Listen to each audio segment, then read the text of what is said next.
We begin with the biggest diplomatic event in Kazakhstan this week. President of Montenegro has arrived in Astana on an official visit as two countries look to take their relationship to a new level.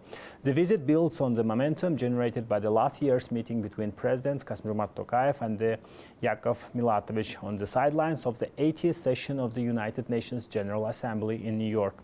But what does this partnership mean in practice? Why is the Balkan nation becoming increasingly important for Kazakhstan, and why is Astana attracting growing interest from Podgorica?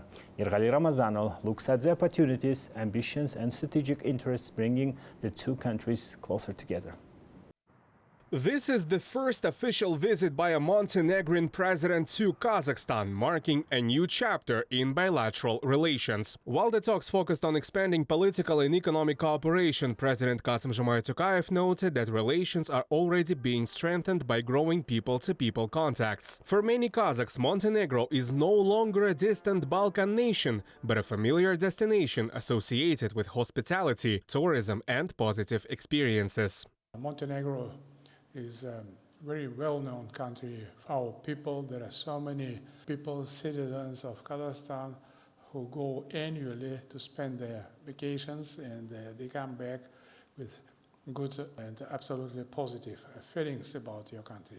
Montenegro may be one of Europe's youngest states with only 2 decades of independence, but it has already become a trusted partner for Kazakhstan in the Balkans. For Astana, stronger ties with Montenegro are not only about bilateral trade, they offer a gateway to Southeast Europe and potentially broader access to European markets for Kazakh businesses. Speaking about economic dimension, Kazakhstan is keen to expanding trade and economic interaction with your country.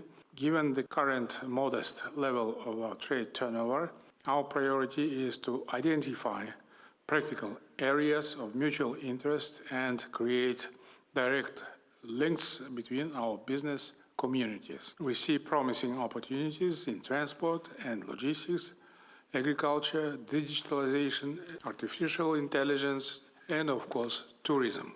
Diplomatic ties are also becoming more visible on the ground. Following the opening of Kazakhstan's Consulate General in Podgorica, President Tokayev proposed establishing a Montenegrin diplomatic mission in Astana. As Podgorica moves closer to European Union membership, the strategic value of this partnership is growing as well.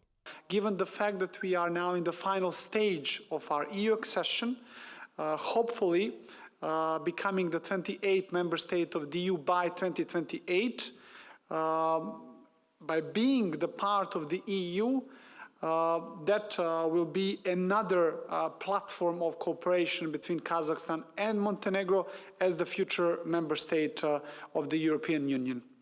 Kazakhstan and Montenegro have signed a number of memorandums and agreements covering tourism, media cooperation and ties between the two countries' chambers of commerce. The visit concluded with the adoption of a joint statement in which both countries pledged to deepen cooperation across a wide range of sectors, from trade and transport to education, AI and digital technologies. 20 years after establishing diplomatic relations, Astana and Podgorica say they are ready to take their partnership to a new level. Yergali Ramazanov, New Time.